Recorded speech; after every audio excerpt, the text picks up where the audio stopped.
Welcome back everyone. मैं अभिषेक तिवारी और ये मेरा फ्रेंड निखिल। आप सभी का स्वागत करते हैं हमारे YouTube channel learn with experts में। निखिल, हाँ भाई, आज हम किस बारे में बात करने वाले हैं? पिछली वीडियो में तो हमने रावण के बारे में बात किया था। आज हम एक ऐसे योद्धा के बारे में बात करने वाले हैं जो कि द्वापर युग में था, महाभारत काल में था और महाभारत का सबसे शक्तिशाली योद्धा। हम उसके बारे में बात करने वाले हैं। अच्छा, तो क्या हम अर्जुन के बारे में बात कर रहे हैं? नहीं, बिल्कुल नहीं, कर्ण? बिल्कुल भी नहीं, योद्धाओं में तो फिर भीष्म? नहीं। फिर वो एक ऐसा योद्धा था, वो महाभारत का युद्ध लड़ भी नहीं पाया, ऐसा कौन था? लेकिन वो एक ऐसा योद्धा था जिसके सामने ना कर्ण कुछ थे, ना अर्जुन कुछ थे, ना भीष्म कुछ थे। और स्वयं अगर वो योद्धा अगर लड़ता तो श्री कृष्ण भी पांडवों को शायद युद्ध से हारने से नहीं बचा। बर्बरीक के बारे में तो बात नहीं कर रहे हो? हम बर्बरीक के बारे में बात कर रहे हैं। ओके। तो आपको पता ही होगा कि बर्बरीक कौन था और कैसा, मतलब उसका हिस्ट्री क्या थी उसकी, बर्बरीक की। भाई तू बता। तो बर्बरीक हमारे गदाधारी भीम के पौत्र, ग्रैंडसन थे उनके, घटोत्कच के पुत्र थे वो। और वो बहुत ही पावरफुल, बहुत ही शक्तिशाली, उनको वरदान प्राप्त था माता से। तो वो इस हिसाब से वो बहुत ही शक्तिशाली योद्धा थे वो। और उनका नाम बर्बरीक से लोग खाटू श्याम के नाम से भी उनको जाने जाते हैं, लोग जानते हैं उनको। खाटू श्याम नाम उनका पड़ा किस लिए, कैसे पड़ा, उसकी स्टोरी मैं आपको बताऊंगा। ठीक है। तो बर्बरीक का नाम खाटू श्याम कैसे पड़ा, तो जब ये अपनी सिद्धि और अपना वरदान प्राप्त करके माता से, जब बर्बरीक युद्ध के लिए जा रहे थे। युद्ध के लिए नहीं जाते, वो आते हैं तो उनसे पूछा जाता है कि आप किसकी, जब उनको पता चलता है कि महाभारत का युद्ध होने वाला है, पांडवों और कौरवों की सेना बन रही है, उस टाइम की बात है। तो उस टाइम पे पूछा गया था इनसे कि ये पूछते हैं उनसे, बर्बरीक से, कि आप किसके फेवर में लड़ोगे, पांडवों के पक्ष से लड़ोगे या कौरवों के पक्ष से लड़ोगे। तब उन्होंने ये चीज बोली कि जो कमजोर पक्ष होगा मैं उसकी तरफ से लड़ूंगा, फिर वो चाहे कुछ भी हो। तो ऐसे में पांडव और श्री कृष्ण को तो पता था कि कितने बलशाली होता है उनका एक जिस साइड होना, और वो युद्ध पलट जाना ही बड़ा था है उनको। तो उनको पता चल गया था कि ये ऐसा हो सकता है। तो श्री कृष्ण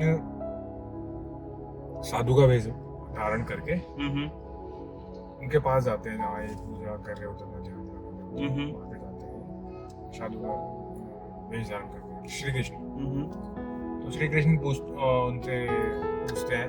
मैं यहाँ पर आपको कट करना चाहूंगा। आपको पता है ये जगह, जो जिस जगह की आप बात कर रहे हो, ये कहाँ पर स्थित है? ये हरियाणा में कोई जगह है, हिसार। हिसार करके। हिसार में एक पीपल का पेड़ है, बहुत ही पुराना है। उस मतलब पीपल के पेड़ की कथा है, उसी से रिलेटेड मैं आपको बता रहा हूँ कि क्या था ये। तो ये जब ये कृष्ण जी गए, उन्होंने पूछा कि भाई ऐसा क्या है तुम्हें, मतलब क्या शक्तियाँ हैं, तो बोलते हैं कि तब हमारे ये जो बर्बरीक है वो बोलते हैं कि मेरे पास ऐसी शक्ति है कि मैं कितने भी सामने कितने भी शत्रु हो, चाहे वो एक हो चाहे असंख्य हो, मैं तीर अगर वो निकला कमान से तो वो जितने भी हैं वो सबको मार के आता है वो। तो कृष्ण जी बोलते हैं अच्छा ऐसा है, तो वो कहते हैं दिखाओ। तो वो कहते हैं कि ये इस पेड़ पे जितने भी पत्ते हैं इन पे भेद करके दिखाओ, सारे पत्ते पे छेद होना चाहिए। तो वो कहते हैं ठीक है, जो हो गया।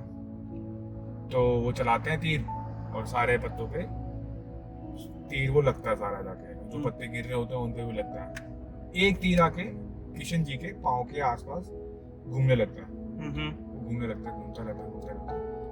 तो वो कहते हैं कि कृष्ण जी एक पत्ता आपके मतलब बर्बरीक जी कहते हैं साधु को कि एक जो पत्ता है वो आपके पाँव के नीचे है, इसलिए वो उसको भेद नहीं कर पा रहे। तो उससे वो कृष्ण जी पाँव उठाते हैं, उस पत्ते पे भी छेद जाता है। और अब देखोगे उस जो आज भी उस पेड़ में छेद वाले पत्ते निकल होते हैं, उसमें छेद होता है उन पत्तों में, जो नए पत्ते निकलते हैं उसमें भी छेद होता है। कहानी उसकी यही है। तो इससे किशन जी खुश हो जाते हैं, बट किशन जी को पता था कि अगर ये युद्ध लड़ा तो फिर दिक्कत हो सकती है, कौरवों की तरफ से अगर लड़ा तो एक ही बार में सेना पूरी खत्म हो जाएगी। तो किशन जी जब गुरु के वेश में होते हैं, और आपको पता ही है उन्होंने एक गुरु दक्षिणा मांगी, जो भी था कि भिक्षा मांगी, तो उन्होंने वचन दिया कि आप जो भी आप मांगोगे मैं दे दूंगा, लेकिन आप ठीक है। तो फिर वो जो साधु होते हैं, साधु किशन जी जो भी साधु होते हैं, वो बोलते हैं उनको कि आप मेरे को अपना शीश दोगे, सर दोगे। आप इसमें बर्बरी घबराते नहीं है, लेकिन समझ जाते हैं कि ये कोई साधु नहीं है कि जो मेरा सर मांग रहा है उनसे। तो वो पहले बोलते हैं उनसे कि आप अपनी आइडेंटिटी बताओ, अपनी पहचान बताओ कि आप हो कौन। तो फिर वो अपने आप को किशन जी बताते हैं। तो बर्बरी बोलते हैं ठीक है, मुझे कोई आपत्ति नहीं अपना सर देने में, आपको शीश देने में, लेकिन मेरी एक शर्त है, मतलब मेरे को भी एक वरदान दो कि मैं ये युद्ध मैं ये देखना चाहता हूँ, ये वाला युद्ध मैं देखना चाहता हूँ। तो किशन जी उनको वरदान दे देते हैं कि ठीक है, और उनका जो शीश है वो एक जगह, एक टीले पे ऊंची सी जगह पे रख देते हैं। तो वहाँ से वो पूरा युद्ध वो देखते हैं वहाँ से। और फिर उनको वरदान भी किशन जी उनको वरदान देते हैं कि भविष्य में आके मतलब जब जाओगे तो लोग तुम्हें खाटू श्याम के नाम से जाना जाएंगे, क्योंकि अब तुमने इतना बड़ा त्याग दिया है, अपना बलिदान दिया है। और भगवान तो इसलिए अब वो आप लोग जाते हैं, बहुत फेमस जगह है, लोग जब खाटू श्याम आते हैं, खास करके जो बिजनेस क्लास बोले तो जो व्यवसाय करते हैं, खुद का जो लोग काम धंधा करते हैं, वो ज्यादातर लोग वहाँ जाते हैं, और मनोकामना भी उनकी पूरी होती है, ऐसा नहीं है। और लोग जाते भी हैं खाटू श्याम, दिल्ली से मतलब 4-5 घंटे का रास्ता है। मेरा भी बहुत मन है, मैं कभी आज तक गया नहीं, लेकिन मैं भी जाना चाहता हूँ, तो शायद मैं जाऊँगा। हम लोग चलेंगे साथ में किसी दिन, पक्का डन। और फिर उसके बाद जब युद्ध खत्म होता है, युद्ध जब खत्म होता है तो आपको पता ही है कि अर्जुन, भीम, ये सब उनके पास जाते हैं, और मतलब अपने बड़ान कहते दिखाने के लिए कि बताओ बर्बरी बखान करने के लिए, कि बखान भी क्या ही बोले, लेकिन थोड़ा सा हो जाता है, कोई भी हो जाए, कोई भी जीतने के बाद कि बर्बरी बताओ कौन था, मतलब इस युद्ध किसकी वजह से जीता, कौन था सबसे शक्तिशाली इसमें, मतलब क्या हुआ। तो बर्बरी बोलता है कि युद्ध तो ना तो कौरवों ने जीता ना पांडवों ने जीता, युद्ध तो भगवान ने जीता, श्री कृष्ण ही करता धरता थे, जो उन्होंने सब कुछ ही कराया है। इस बात से इनकी जो ये बहुत ही पुण्य आत्मा रहे होंगे, जो कि भगवान खुद उनका शीश मांगना पड़ा। तो सोचो कि मतलब क्या ही उन्होंने पुण्य और कितने कीर्तिमान करे होंगे, जो एक ऐसी आत्मा पैदा हुई, और ऐसी आत्मा उस टाइम पे थी। तो आज की जो हमारी जो डिस्कशन थी, जो भी हमारा वीडियो था, वो आज एक महाभारत के एक ऐसे अनसंग हीरो के बारे में था, जो था बर्बरीक, जिसको बहुत कम लोग शायद बहुत जानते भी हैं लोग, लेकिन कई लोग नहीं भी जानते कि बर्बरीक कौन था और उसकी क्या विशेषता थी, वो क्या कर सकता था वो। और वो महाभारत शायद जो सीरियल आया था उसमें तो उसका उल्लेख भी नहीं था, लेकिन बाद में उन्होंने एक अलग से एक सीजन बनाया था उन्होंने, जिसमें बर्बरीक का पूरा एक रास्ता उसका। तो आज के लिए तो यही था मेरी तरफ से, तो आज के लिए यही ज्ञान था। तो दोस्तों ये थी आज की वीडियो।